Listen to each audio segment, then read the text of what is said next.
segue. Hell yeah. So here we are. That was the end of the headlines. We are going into A's news, and we're recording this on a Sunday night. It's April 24th, and tomorrow, April 25th, is the first day off for the A's. 17 games in 17 days. Chris, 9-8. 9-8, considering the talent level that we have to play and playing 17 games in 17 days. I'm pretty fucking happy with that. Considering we had a COVID outbreak.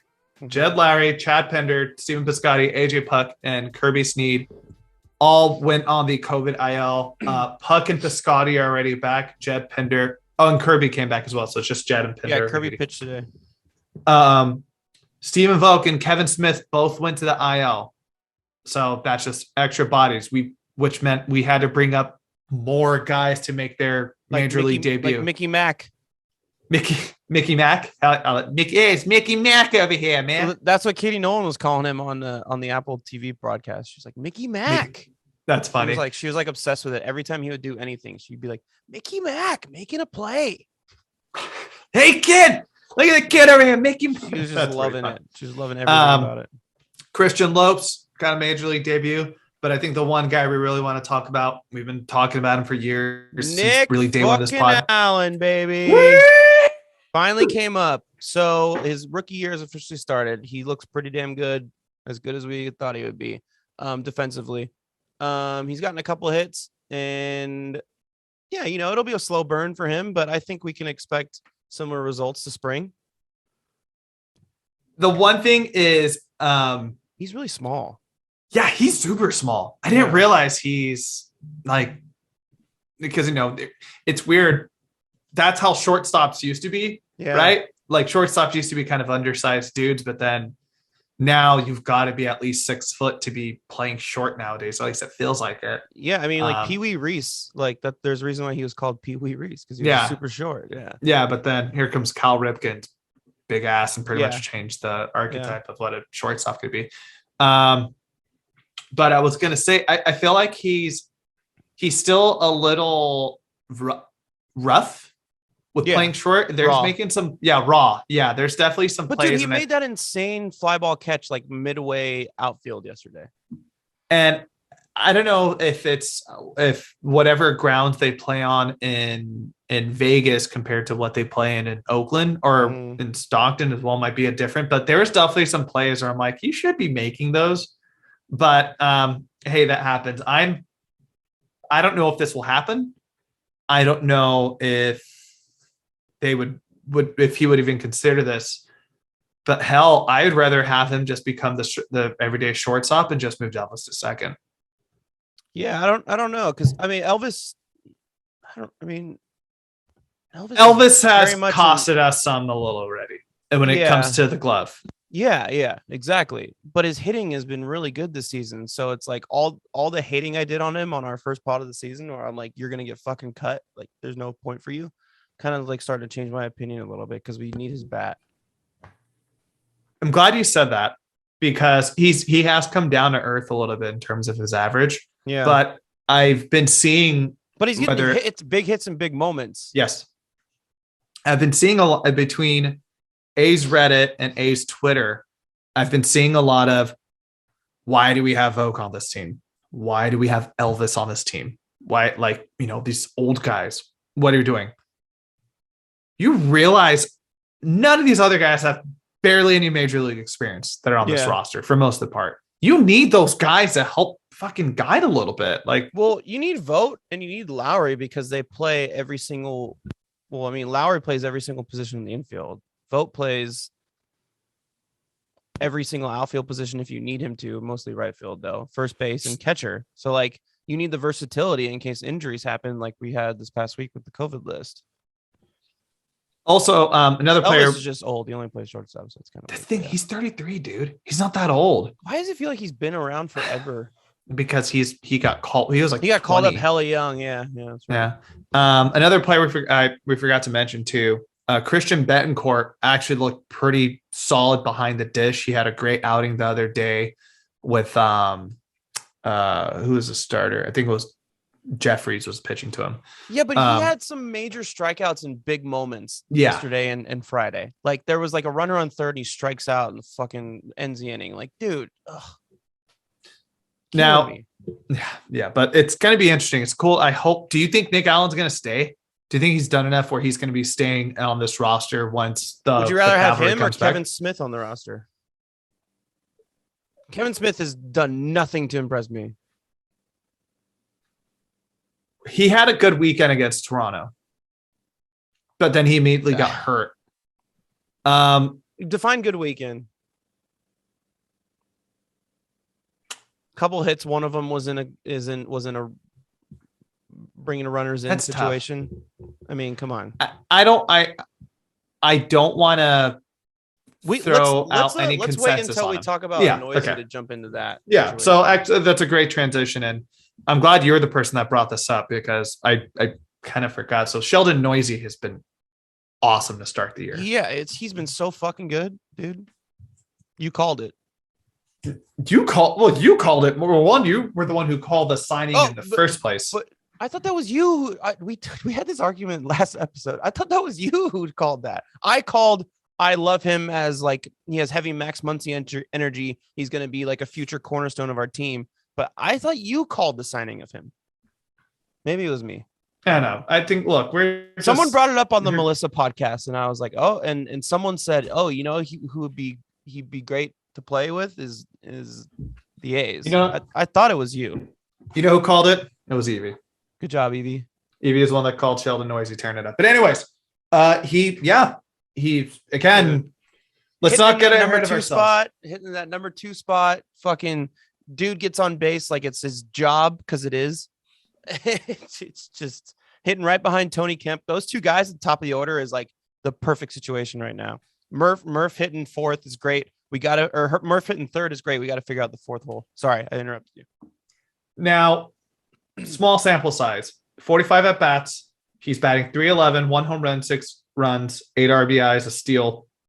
His on base percentage is .380. He's slugging .400, OPS of 780. So it sounds like you are already in line to say he's taking that everyday third base job. Kevin Smith, thank you for your service. Try to fight for second. 1,000%. Because he's been doing it with his glove too. He's been fucking murdering it over there in the hot corner. Watching him and Nick Allen play today, left side of the infield. I was like, man, that's the future of our left side of the infield. Like that looks really good. I really like that future right there. And he's reliable. And I know you're saying small sample size, but he did this all spring too, Julio. Like all spring, he hit 300 all spring, like, and he was reliable in big at bats. Excuse me. Yeah. It's interesting that Dodgers trade is kind of coming full circle because Adam Clark has had to pitch a lot this season. He's actually he's been pretty good. Decent. Yeah. You definitely could have been in a worse situation. If Cody Thomas comes back and he can be productive too, it's looking better. Got you guys. I think a good equivalent of what the Neuse and Kevin Smith debate is going to be like is Brandon Inge coming in 2012 when Josh Donaldson was just like, oh, he's not the guy. We're sending him to the minors. And then second half of the season, Josh Donaldson comes up and just goes on an absolute tear and pretty much takes that job from him. You think that's going to be Kevin Smith?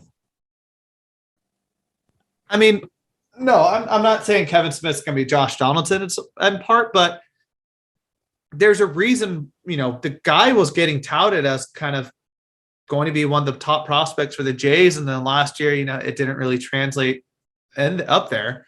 So I'm not saying that the thing is, I'm trying to say is I'm not willing to give up on this guy.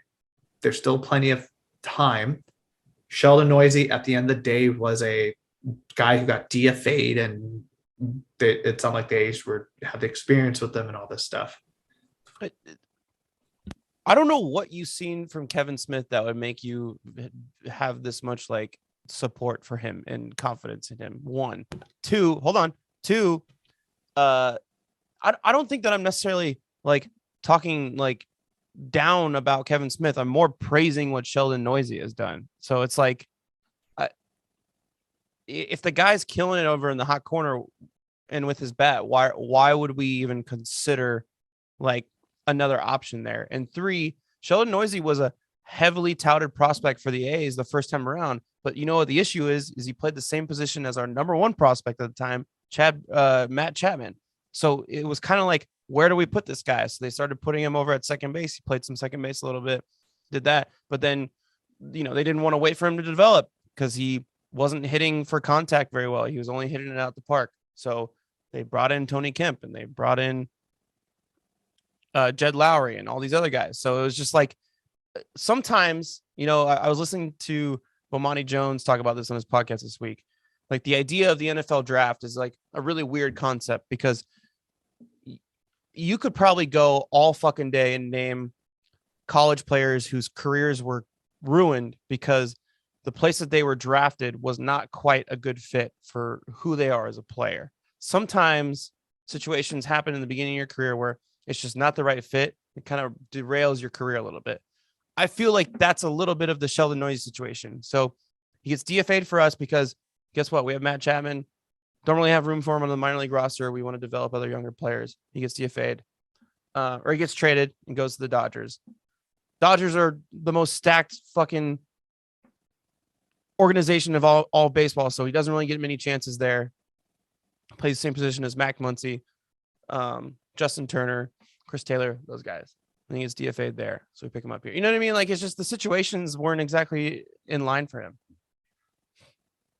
No, yeah. But I think you did put a pretty good case on there. And I think the part of it is, to me, is just like, we gave up Matt Chapman and this was again the prospect. So I'm not saying I'm expecting Matt Chapman productivity, but I would love to see him kind of flush himself out. Well, but Julio, you have to get that out of your head. Like, that's gotta be gone. He's gone. He's not coming back. Olsen's gone. You can't compare the guys that are replacing them now with them because they're not coming back. They're never gonna be who those guys are. You just like us as A's fans can't think like that. We just have to think this guy's playing third base and he's doing an insane job. There's a reason why he's hitting second in the order and he's hitting well in that position. Like, I'm not going to play this comparison to the previous guy game anymore. Otherwise, why we should be doing that with Miguel Tejada for the past 10 years, 20 years. Did I just get myself stuck into a Patino game? Patino game? I mean, me and Hassan on Twitter, whenever a team gets eliminated from the playoffs, do the Patino. Yeah. Matt Chapman isn't walking through that door. Yeah. All right, cool. Great topic. Christian Pache has already become an instant fan favorite. You said earlier, dude, that today, because I was obviously watching the Warriors game, but I had the A's game on no sound on one of the side TVs. They cut when Pache came in to pinch hit. They cut to like 5 to 7 kids who had Pache jerseys in the stands already. Like, those jerseys are already flying off the fence. I don't know what it is about the way he plays the game, but kids, like the Zoomers Gen Z loves Pache. So a couple things have happened already. Where one, he looks dynamic.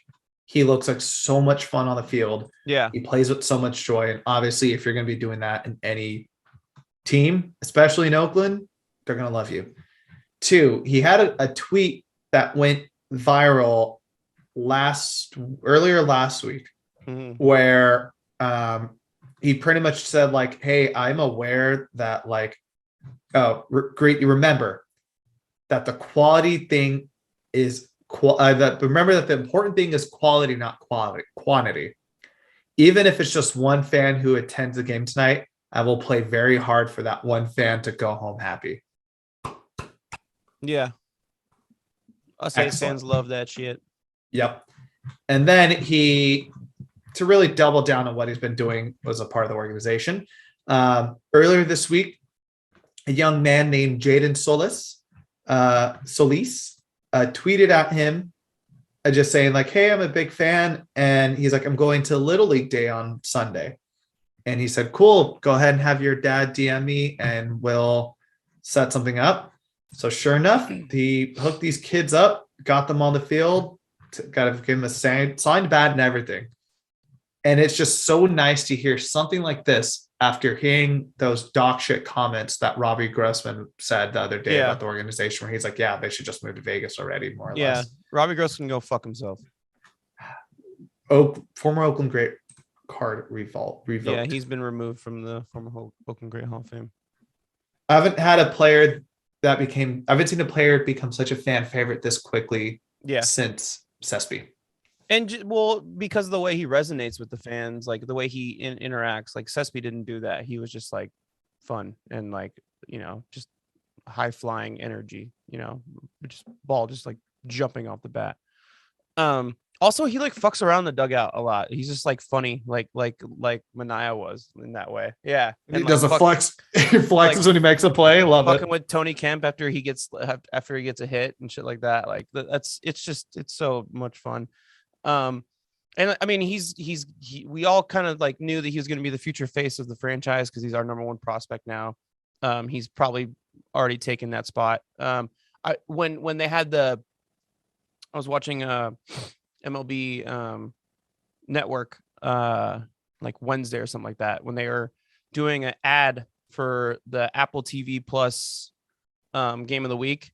They put like players, like photos of players next to like that. So like the Rangers, it was a photo of Marcus Semien, and then for the A's it was Cristian Pache. I was like, damn, like already they're really like putting him as the poster boy. Like it's just perfect. He's got the fun hair. He's all over the place in the outfield. He's the man. I like him a lot. And he can really shine in Oakland. He wasn't able to do that in Atlanta because obviously the service time, but also like all the stars that they have.